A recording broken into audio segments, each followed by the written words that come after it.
Well, hello there, my lovelies. So today I've got a special guest star, Theresa. Well, hello there, my lovelies. I am here with the beautiful Theresa in my kitchen, and for the first time I'm having a go at this polymer clay malarkey. So I'm going to have a go at this thing here. Wish me luck. So I'm probably not going to film as I go because I'm not that brave, but I will show you intermittently. So what I've done is I've just taken 3 small bits of the white, and I'm going to add some acrylic paint. So I'm going to add more to one and less to another, if that makes sense. And what are you doing, Theresa? Show me. Kind of conditioning the clay, so it's just softening it up. So you just kind of squidge it, and then all I do is I roll it on here. So you end up with nice little long sausages, which you can then twist together. Ooh. Or you can chop them up and squidge them together. It's, you know, yeah, it's like the world is your ostrich, really. Or I do both. Yeah, exactly. So I've got some, that's translucent, so that should pretty much sort of disappears in a way, but it leaves a glossy look to it. That needs a bit more conditioning too. How exciting. Right, okay. This is why I take my rings off. Yes, yes. I don't really want to. Can't get that one off these days. But, okay, right. Well, I'm going to crack on with doing my bit as well. Okay, bye for now. Right, Theresa, you were working so fast and I was on the phone. So what she did was she chopped all of these up and then squished them together. With a little bit of that liquid Sculpey. Just liquid polymer clay. Yeah. And it just helps to hold it together. And then again just rolling it and sort of making it into like a little sausage. Yeah. So that what you're then going to do is I'll see what it looks like when you cut it. Like cut it open and see what if any exciting. Well, you get sort of like that. Yeah. And so then what you can do is if that's what you want, you can then just slice it up and then just lay the slices out and sort of make a sheet of it, and then you've got something to work with. Yeah. I might add some gilding flakes, maybe just a little bit, just to shiny stuff put in, but your hands get fantastically sticky. Do they? Lovely. Yes. Okay. Well, so far while you've been doing that, I've been doing this. So these are nice and soft now, and I have to say this Fimo Soft is lovely. Really easy to work with, because I have heard how, you know, how difficult and hard stuff is. Right, gotta go because daughter needs snacks and TV. Okay, bye. Okay, it's been 5 minutes. That's how much I've done. Top tip. Yeah, look at the state of my hands. So I tried some paint, some metallic paint, this metallic paint, to colour it, and it was not really colouring it very well. So Theresa has suggested some alcohol inks, which seem to be working a lot better. It was getting really sticky, so we have used corn flour, and that seems to do the trick. And this is the work of art that Theresa is working on. So far I have done this and created a massive mess, and Theresa has done this. We'll be back in a few minutes. All right. Alrighty, so I've got some glitter from Yvonne. Look at the state of my hands. It's quite good fun though, I have to say. You're very much more adventurous than me. I'm just using straightforward colours and not adding stuff. Oh, well, I always do this. I always sort of go all in, you know, and it's like, doesn't always work out. Right, so I can't do this one-handed, but suffice to say it's going to get very messy. I've added quite a lot of Yvonne's glitter into here, and about a teaspoonful I would say, into that look. And I think it would probably show up a bit better if it was in translucent. But anyway, so now what I'm going to do is just probably plait this and then see what I feel like doing. So meanwhile, I don't know what I'm doing. So you're creating a bit of an ombre thing going on. Hoping, but it's not quite what I wanted, but I'll just keep going and see what we get. Yeah. Okay, so I've done a very loose plait. Now what? Now what should I do? I have no idea. You probably want to roll it.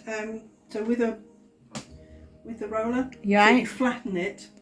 Okay. So because you can't put it through the pasta machine when it's that thick. Okay. So you kind of want to. I will flatten. Glitter. I don't know if you can see it. Okay, so we just added some like very fine iridescent glitter from Yvonne at Resin Supplies Den, and look at that colour. Isn't that beautiful? It's like unicorn. It is pretty. It is. I have also flattened the plait. Right. I'm not quite sure what to do now, but we'll figure it out. You've got the clamp. Yeah. Right. Okie doke, and then you want to Let it go in there. and then you just want to make sure you just sort of hold it when it comes out. And we're going to do that quite a few more times. So you do that loads and loads of times. Now, if you want a sort of a more like the picture on the, you know, a smoother gradient. Yeah. Then you want to keep folding it and folding it. Yeah, no, I don't think I do. I think Okay. I want the Just colours want it to be as it is. separated. Yeah. Okay, so then what you can do is just put it through a few more times.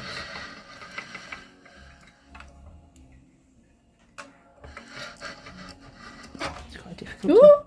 Oops. Sorry, hand in the way. It's all right. Okay, and then you could probably afford to go to a thinner one, so you just turn it around to the next number. It'll just sort of go. Where are the numbers then? They are on there. Ah, So it's just a case right. of Okay. going to the next Okay. thing, and then stick them again.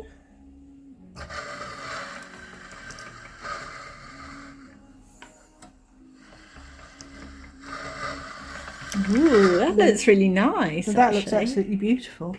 And again, you might want to cut it in half. So what I've done is chucked it through that quite a few times, and then I put one bit on top of the other because it was getting too thin, and now it's getting sticky, so I put that bit of paper on, and then I'm going to put some silver foil and then cut out and bake.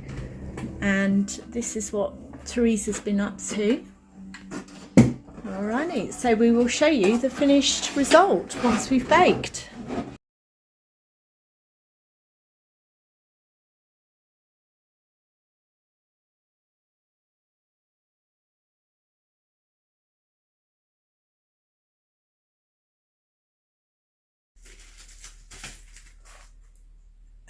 Picture there. So this is an essential piece of equipment, which is an oven thermometer. And top tip, if you've never used one of these before, can you see that Fahrenheit is on the outside? And well, the clay that I'm using and we're using, I think needs to be cooked at 140 centigrade, which is the inner bit. Can you see? Right, so this is nearly ready now, just a little bit warm. I'm going to turn it down a bit and then we'll get ready to bake the clay. So these are the finished baked items from Theresa. Aren't they stunning? I really look forward to seeing the finished articles. I think that will have to be for another video. Just switching to voiceover now. So these are my creations. So you can see that crackle effect, by the way, was created by just putting a sheet of gold or silver foil on top and then just putting it through the pasta machine a few times. If you're interested in that particular technique, just drop me a note in the comments and I will do a specific tutorial on that. Okay, we are going to how I finished these ones off, and I'm using JDiction UV Resin, which I found was really good, easy to use, and the bottles, you get 2 bottles in the pack, but I have done a more in-depth video which I will post. So I'm using a tiny toothpick just to tease it up to the edges, but hopefully not over the edges, although I do unfortunately get it slightly over the edges. And I'm putting it on a mirror on a see-through mould so that the UV rays get reflected back up into the product. And it just goes in for a minute, and as you can see, it's beautifully cured. I absolutely love this stuff. And now we're going to go into the finished photos. So I will talk you through them. These are the lovely Theresa's beautiful finished pieces. Aren't they just stunning? She's a lot more adept than I am at all the findings business. Honestly, that's just a whole another level of complication. But as you can see, they are just beautiful, and it gives you an idea of what you can create. And although these ones aren't finished, these are my creations, and I am honestly so pleasantly surprised. You know, for a first timer, you can produce some amazing pieces, and these have all been top coated with JDiction's UV resin. So dead easy and really super shiny, and some amazing results. So anyway, thank you so much for joining me, and a big huge thank you to Theresa Ferriby, my crafting buddy, and thank you to Resin Supply Stem for making this happen. Take care. Bye.